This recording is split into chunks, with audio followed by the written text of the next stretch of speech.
Some mornings arrive like gifts. The light is right. The air is cool. Everything you worked for is finally standing in front of you. And you think, this is it. This is what I was building toward. Neema had that morning. For exactly 2 hours. Then the letter came. Recap. This is episode 7 of Neema's journey. English through African stories. ETAS. Here is what you need to remember. Neema makes candles in Kariakou, Dar es Salaam. Her brand, Mwanga Ndani, is growing.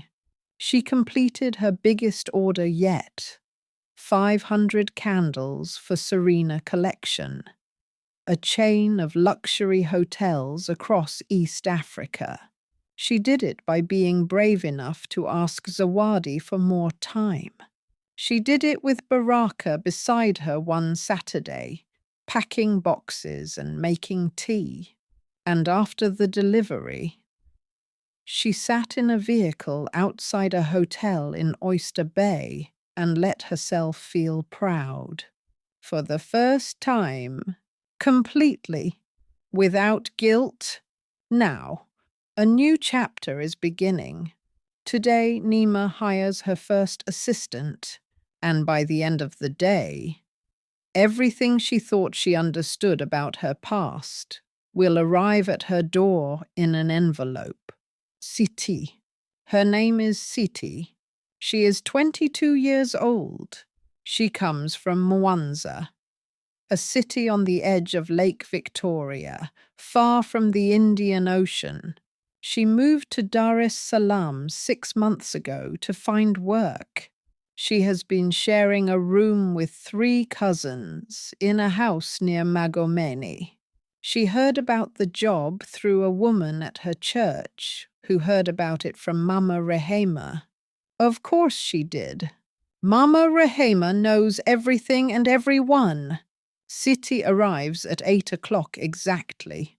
She knocks 3 times. Clean, confident knocks. Neema opens the door. Siti is small and serious looking. She wears a neat green dress. Her hands are clasped in front of her. She looks like someone who is trying very hard not to look nervous. Neema recognizes that look immediately. She wore it herself not so long ago. She says, "Come in, Siti. I will show you everything." The first morning, the first hour is practical.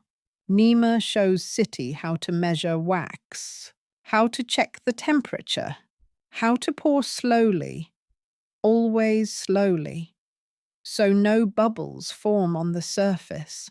Siti watches everything with sharp, quiet attention. She does not ask many questions, but the questions she asks are the right ones. How do you know when the wax is ready?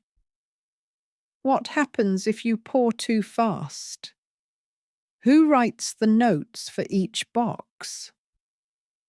Neema looks at her when she asks that last question. "I do," Neema says. "Everyone, by hand." Siti nods slowly. She looks at the stack of blank notes on the table. She says, "That must take a long time." "It does," Neema says, "but it is the most important part." Siti picks up one finished note. She reads it quietly. "Shine with peace." She puts it down. She does not say anything, but something in her face becomes softer. Mentor. The word is mentor. A mentor is someone who teaches you, not in a classroom, but through experience, through showing you, through letting you try and being there when you make mistakes. Neema did not plan to become a mentor today. She just planned to hire an assistant. But the moment she saw Siti's face when she read that note, she understood something. This is not just a business decision. This is a responsibility. Midday. By midday, the room is warm and busy. The smell of coconut wax fills the air. Siti is labeling jars. Neema is pouring a new batch. They work in a comfortable silence, the kind that takes most people weeks to find. Then Siti says, without looking up, "Can I ask you something personal?" "Yes," Neema says. "Were you afraid? When you started, were you really afraid?" Neema sets down the pouring jug. She thinks about the first day she stood in this room with one pot of wax and a dream she did not know how to explain.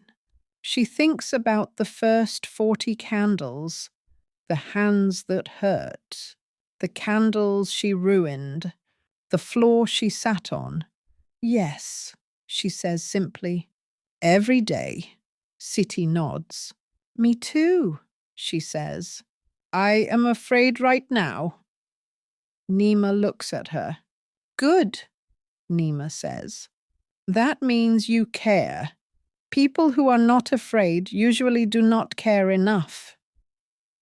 Siti looks up. She almost smiles.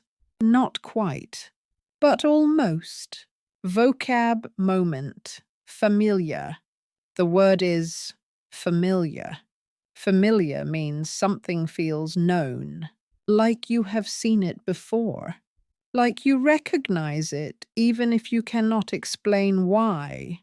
Siti feels familiar to Neema, not because they are the same, but because Neema remembers being exactly where Siti is standing now, afraid, serious, trying very hard, and hoping someone would believe in her.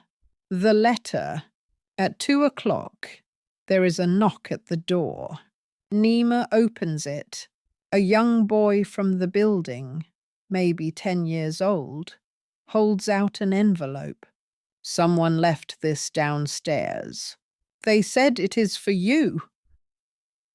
He hands it over and runs back down the corridor. Neema looks at the envelope.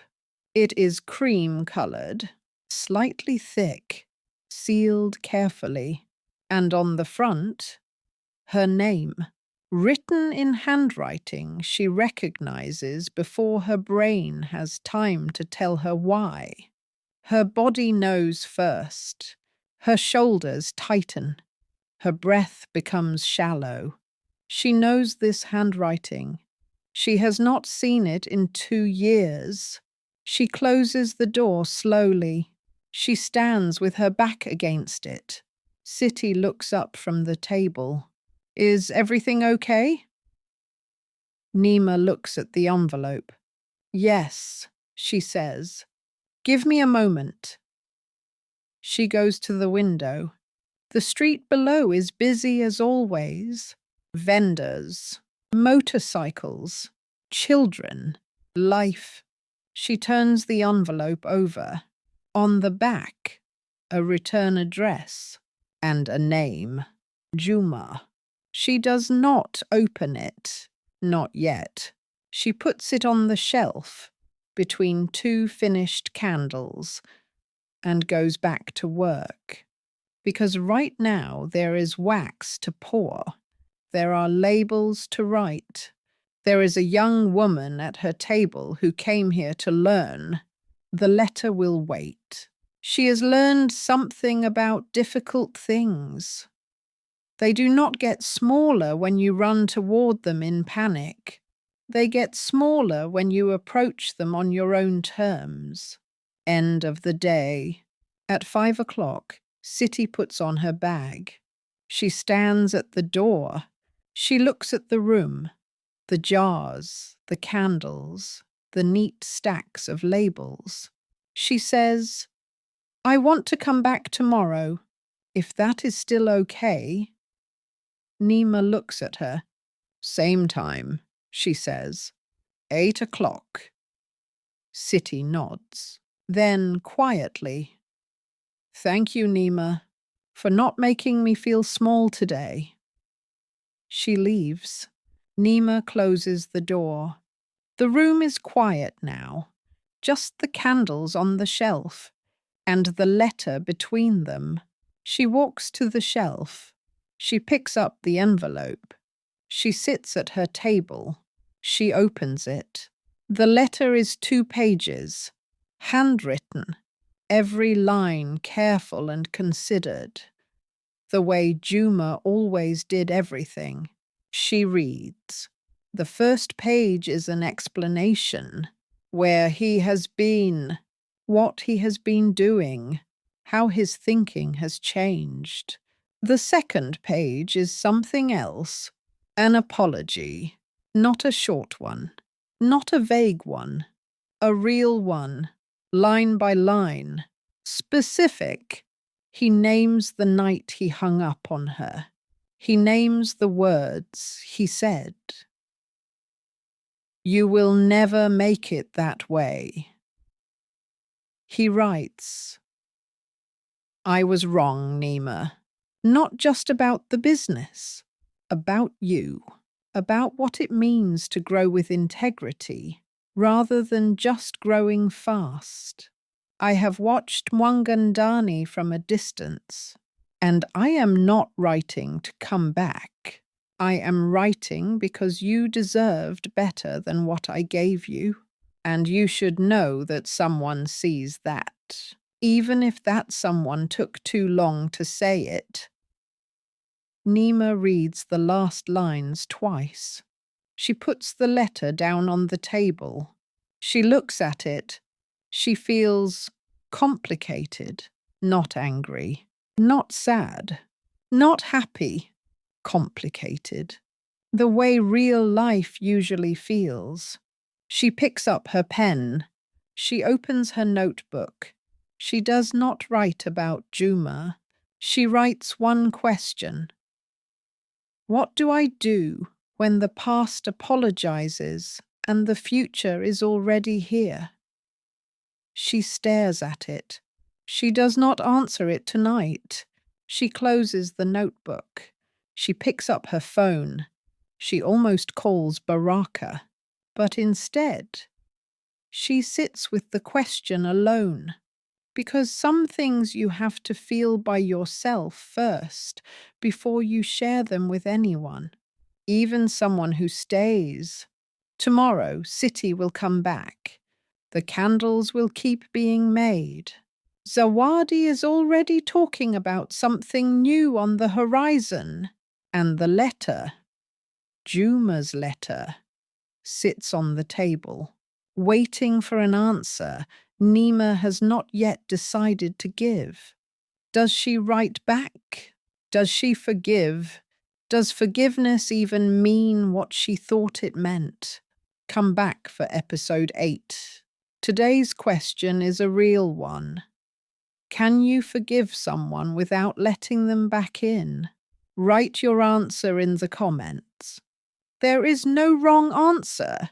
We just want to hear you think. If this episode moved you, please like this video. It is free. It takes 1 second.